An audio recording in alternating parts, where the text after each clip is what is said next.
Para nosotros esto es un reto. Para nosotros esto no es un obstáculo insalvable. Para nosotros esto es un estímulo para que nos pongamos las pilas. Así de claro. ¿Por qué? Pues porque estamos muy dormidos. Y porque los creyentes comprometidos que creemos en Dios, que celebramos la Eucaristía dominical, que creemos que tenemos que tener una fe comprometida y que Dios tiene un lugar importante en nuestras vidas, pues no nos podemos quedar exclusivamente en la pena. Con la lástima no se consigue nada, ¿eh? Muchas veces, ¿qué lástima? Pues mira, no, es que la lástima es un sentimiento muy infructuoso. Lo que tenemos que hacer es tener el estímulo suficiente ante la realidad que estamos viviendo para directamente intentar ver de qué forma podemos hacer una proclamación directa de Jesucristo.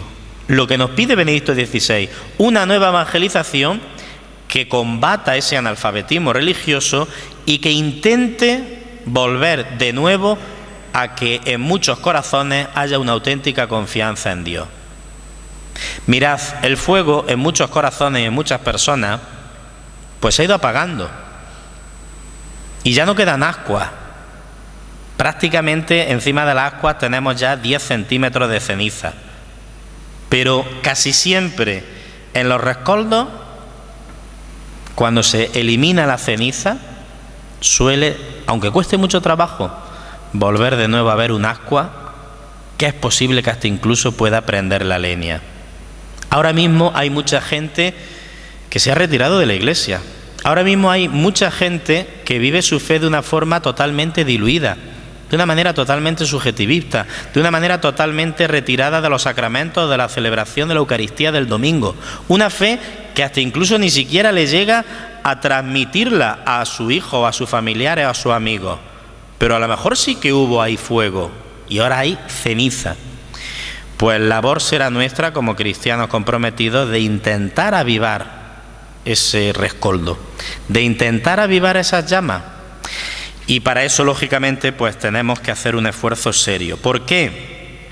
Pues porque necesitamos, en primer lugar, renovar nuestra fe, revisarla. Benedicto XVI también lo que hace en una de sus primeras encíclicas es tener una afirmación que yo creo que es muy importante. Dice: no se comienza a ser cristiano por una gran idea o por una decisión ética, sino por el encuentro con un acontecimiento, con una persona que da un nuevo horizonte a la vida y con ello una orientación decisiva. Creer consiste en encontrarme con Jesucristo. Por desgracia hay muchas personas a las que sus abuelos y sus padres no le han hablado de Cristo. Por tanto, lo que tiene que hacer esa persona para tener fe es encontrarse con el Señor. Ya no valen los púlpitos, si me permitís esa expresión.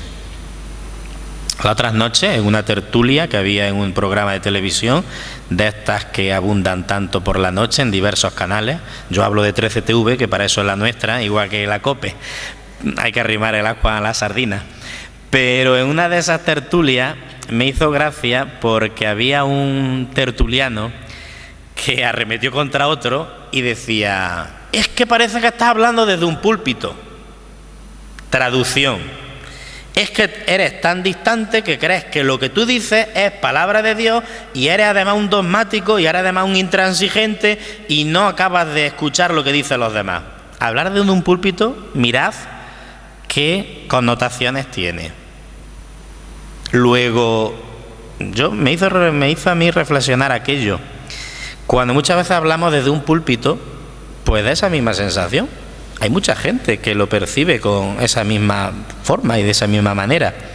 Pues tendremos no que hablar tanto de los púlpitos, desde los púlpitos, sino que tendremos que encontrarnos más con la gente.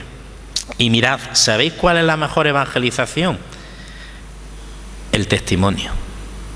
No se trata tanto de hablar y hablar y hablar como yo estoy esta noche aquí haciendo.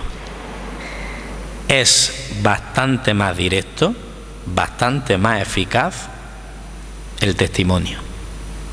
¿Vosotros creéis que el testimonio que están dando las conferencias de San Vicente, Cáritas y un montón de personas que están ayudando a los demás en esta terrible crisis económica que estamos padeciendo no es un buen camino de evangelización? Bastante mejor que otras cuestiones en las que tal vez echemos demasiado tiempo y demasiado esfuerzo y no son tan evangelizadoras. Pero es cierto que tenemos que presentar a Jesucristo. Es cierto que tenemos que intentar que la gente reavive su fe presentando al Señor, que es alguien cercano, alguien que orienta nuestras vidas, alguien que nos da siempre una palabra de aliento, alguien que nos anima en nuestra existencia, alguien que nos hace ser felices y alguien que nos da la plenitud de vida. ¿Se puede pedir más? Ayer estaba en Madrid en un curso de comunicación que todos los años organiza la Conferencia Episcopal y uno de los ponentes, no sé si lo conoceréis, ahora se ha quedado con un programa en la COPE por la mañana de día 12, va a continuación de Buruaga, se llama Javi Nieves y es un hombre muy joven que resulta que viene de la Radio Fórmula, viene de Cadena 100, de otra emisora que tiene la COPE que es exclusivamente musical. Bueno, este hombre es un muchacho joven que es pincha discos, vamos, que fundamentalmente lo que hacía era poner discos para la gente joven. Y ahora le han dado este programa en la COPE también de día 12 porque el hombre tiene pues un halo especial, oye, que y estamos en una empresa, y ya sabéis cómo son las empresas. Pues la empresa es que haya oyentes y que esto funcione. Pues yo no sé cómo se la inventa este muchacho para que funcione, Consiguió un éxito en su programa en Cadena 100 y ahora está remontando también la audiencia en la cadena COPE. ¿Por qué? Nos lo explicó ayer a los delegados de medios. Decía, la comunicación fundamentalmente es una comunicación cercana. Se pone, ¿vosotros por qué creéis que el Gran Hermano tiene tanto éxito? Que aquí todo el mundo dice, no, yo no veo eso, es muy... Aquí nadie lo ve, pero resulta que tiene la audiencia máxima y el prime time. Pues alguien lo estará viendo, No, pero es que tiene valores que de verdad... Eso, yo no sé cómo pueden estar ahí metidos en esa casa o el Gandía Sor también, que estaban ahí en MTV, en fin. Una serie de programas que son reality, que nadie ve, pero que luego resulta que directamente salen los primeros en el prime time. La clave está en la cercanía. Porque la gente que lo ve dice, es que ese podía ser yo. ¿Por qué creéis que el programa de Juan y Medio tiene tanta audiencia? Y estará ya en la tercera o cuarta temporada que se va y lo vuelven a contratar otra vez. Pues porque las personas que lo ven se ven reflejados. Es que ahí está la clave, la cercanía. Es que mi padre podía ser ese que está ahí saliendo en la tele. Perfectamente. ¿Por qué? Porque el hombre va, se sienta en el tresillo y le cuenta a Juan y Medio su vida y empieza diciendo que nació en un cortijo y que iba a coger aceitunas y que se fue a la mili y estuvo 3 años en Ceuta y la gente se identifica. ¿Por qué? Pues porque resulta que es una historia cercana, que podía ser él el que está ahí. Nosotros cuando evangelizamos empezamos a decir tantas cosas, tantas ideas, tantas abstracciones, que lógicamente la gente no conecta con nosotros. Eso, primer punto.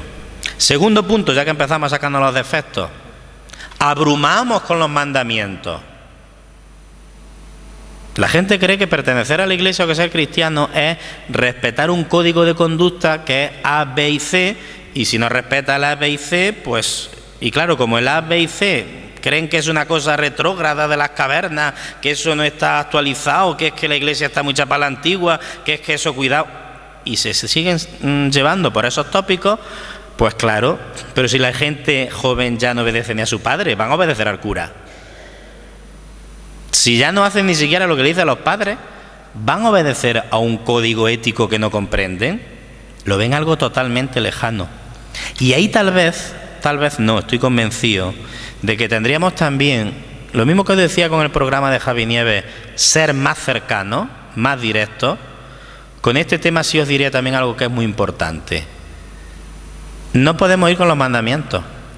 Los apóstoles, y yo me imagino que San Eufrasio cuando lo hiciera aquí en Andújar, lo primero no sería decir los 10 mandamientos. Lo primero que hacían los apóstoles era presentar a Jesucristo. Este es el Salvador del mundo. Este es el camino, la verdad y la vida. Y era suscitar la adhesión a Jesucristo. Y lógicamente esa adhesión conllevaría después una moralidad, un código ético o como se quiera.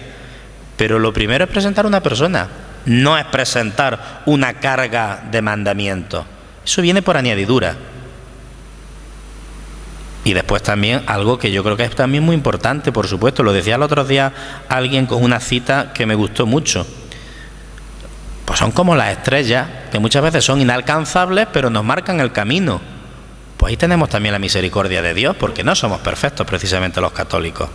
Pues ahí estamos, intentando parecernos cada vez más a Jesucristo. Y por último, una idea que también yo creo que es muy importante. Nos lo decía también los otros días en este cursillo otro doctor en comunicación, que de eso saben mucho. ¿Vosotros habéis visto alguna vez un anuncio del Corte Inglés en el que te diga, compra esto? No. ¿Habéis visto alguna vez un anuncio del Corte Inglés en el que te diga, compre esto una persona malhumorada? Conclusión, para vender el producto, entre comillas, nosotros no es que vendamos el producto, pero entiéndase la estrategia del marketing. Tenemos que hacerlo con alegría. Nos lo decía también este hombre, la Iglesia tenemos el mejor producto y el peor marketing. Somos terribles a la hora de vender el producto, es decir, tenemos el detergente que mejor lava y el más barato. Y el que la gente tenía que estar haciendo cola a los supermercados por llevárselo, porque es que es un producto magnífico. Y sin embargo lo vendemos de una forma terriblemente negativa. Yo no puedo decir, compra esto, que si no te vas a condenar. No. Tengo que intentar, lógicamente, hacerlo con una estrategia bastante más positiva. Nadie, en los anuncios que veáis ahora cuando vayáis a vuestra casa, veréis como nadie está malhumorada, nadie tiene una cara triste, ni nadie está llorando. Bueno, aparte que nadie es gordo, ni nadie, en fin, pero eso ya aparte, que eso ya aparte.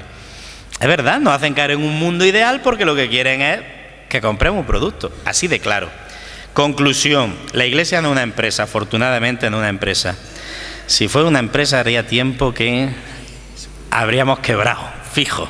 Pero como esto resulta que es obra del Espíritu Santo, pues aquí nos vamos manteniendo, como Dios nos da a entender, pero ciertamente que tenemos que hacer un esfuerzo por evangelizar con alegría,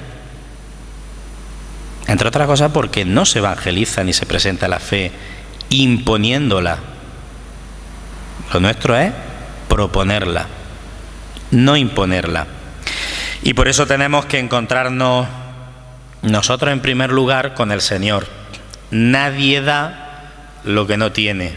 Vamos a intentar renovarnos, vamos a intentar revitalizar nuestra fe, vamos a intentar hacer un esfuerzo serio para que verdaderamente mi adhesión a Jesucristo crezca de día en día. Voy a intentar dar un testimonio alegre de mi fe y esa será la mejor forma que tenga para intentar evangelizar y para intentar hacer lo posible, en definitiva, para responder al Señor con esa fe. Yo aquí tenía puestas un montón de cosas, pero como tampoco quiero especialmente cansarle, sencillamente dos ideas y acabo. Primera idea: la fe sin obra está muerta. Yo puedo creer mucho en Dios, pero esa fe tengo que llevarla a la práctica. Y eso no lo digo yo, sino que ya hace mucho tiempo lo dijo el apóstol Santiago.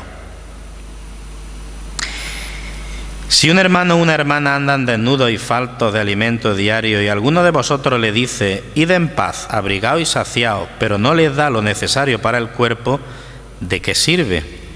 Así también es la fe. Si no tiene obras, está muerta.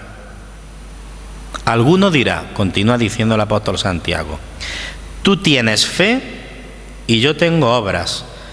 Muéstrame esa fe tuya sin las obras y yo con mis obras te mostraré la fe. En conclusión, la fe en Jesucristo no puede caminar al margen de las obras, Pero para que nadie se considere importante o seguro de sí mismo porque hace obras maravillosas, el Señor se encarga de recordarnos que en la vida, y esta es la segunda idea, todo es gracia, todo procede de arriba. Es siempre el Señor quien, mediante la acción del Espíritu Santo, derrama su amor en nuestros corazones y nos mueve a manifestarlo a los demás. Mira, resulta que muchas veces cuando vemos este panorama de que en muchas personas la fe se está enfriando, yo especialmente lo vivo con un poco de inquietud o de preocupación, porque muchas veces te llegan personas al despacho parroquial o hablas con ellas en la calle y te dicen: ¿cómo puede ser que yo intento venir todos los domingos a misa, que para mí Dios es muy importante, que he intentado educar de la mejor manera a mi hijo, que lo enseñé a rezar de pequeñito, que puntos suspensivos, y resulta que pues se han separado por completo de la Iglesia, o no se han casado por la Iglesia, o viven de espaldas totalmente a la Iglesia? Y eso lógicamente supone una preocupación y una inquietud muy grande por parte de muchos padres que viven hasta con dosis de dramatismo. A mí uno me llegó a decir: pero don Antonio, ¿y yo en qué he fallado? Si es que he hecho todo lo que estaba en mi mano. Y resulta pues que no, que ni va a misa, ni ahora resulta que ha conocido una chica y dice que no se va a casar por la Iglesia. ¿Y en qué he fallado? Y lo decían con honda preocupación. Pues ciertamente que muchas veces podemos preguntarnos ya a nivel en general en qué hemos fallado, pero cuando hablamos de este panorama así, no nos podemos quedar ni muchísimo menos en el pesimismo, ni en la desolación, ni en decir el último que apague la luz, como decía un comentarista hace pocos días. Esto es el Titanic, esto ya se hunde y esto ya es que... Y bueno, nosotros los curas que muchas veces empezamos ahí a darle vueltas y encima no hay vocación y cómo vamos a atender los pueblos y entonces no podemos llegar, y parece que no podemos bajo ningún concepto no preocuparnos, que preocuparnos los corazones. Por tanto, nosotros tendremos que hacer todo lo posible y lo imposible para que fluya esa fe, para evangelizar, para dar testimonio, para amar a los pobres, para dar, en definitiva, muestras de nuestra solidaridad, especialmente con los que más lo necesitan, y con todo. Pero esto no es obra nuestra, esto es obra del Espíritu, y es ese Espíritu el que conduce la nave de la Iglesia. Es ese Espíritu el que nos va a poner un Papa nuevo dentro de unos días, y es ese Espíritu el que hace que esto pues siga hacia adelante, porque resulta que no es todo nuestra obra, afortunadamente, sino que es también obra de Dios.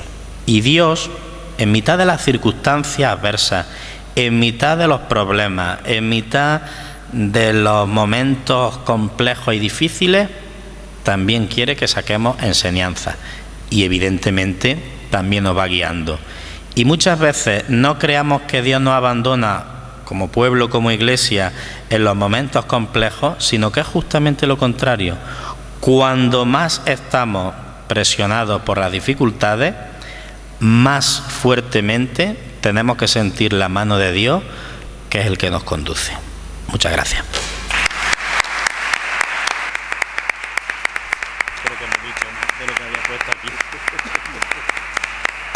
Muchas gracias, Antonio, por esas palabras.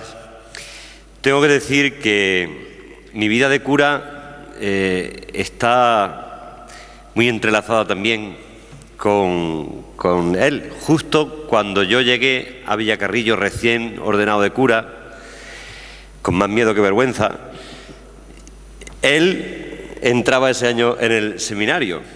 Es decir, él tomaba el testigo en el seminario. Y yo, como siempre, parece que llego cuando él se va, ¿no? Porque luego me pasó aquí también, ¿no? Llegué cuando él se va. Yo, cuando llegué aquí, tuve también el gran honor de hacer su presentación como pregonero de la Virgen de la Cabeza de la Romería en mi primer año aquí. Ya entonces allí también comenté algo. En el primer año del seminario, cuando lo normal es, pues era un chavalín, es decir, con 18 años, ¿no? Pues... Y llega el día de San José, los seminaristas se iban a sus pueblos, a sus parroquias, y allí pues a la gente la animaban. Aquí alguna vez pues también ha venido algún seminarista y lo ha hecho, ¿no? Y bueno, pues se le daba la palabra o en un rato de la homilía o... Madre mía, me acuerdo que yo estaba de vicario parroquial, estaba de santo, y yo comentaba con santo, si este es el primer año de seminario, casi cuando sea cura, ¿no?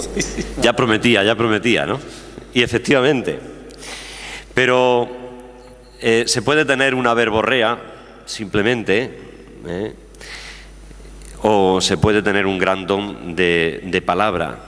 Y Antonio tiene un gran don de palabra, porque sabe decir lo que tiene que decir y cómo lo tiene que decir. Cuando tiene que hacer una poesía es capaz de hablar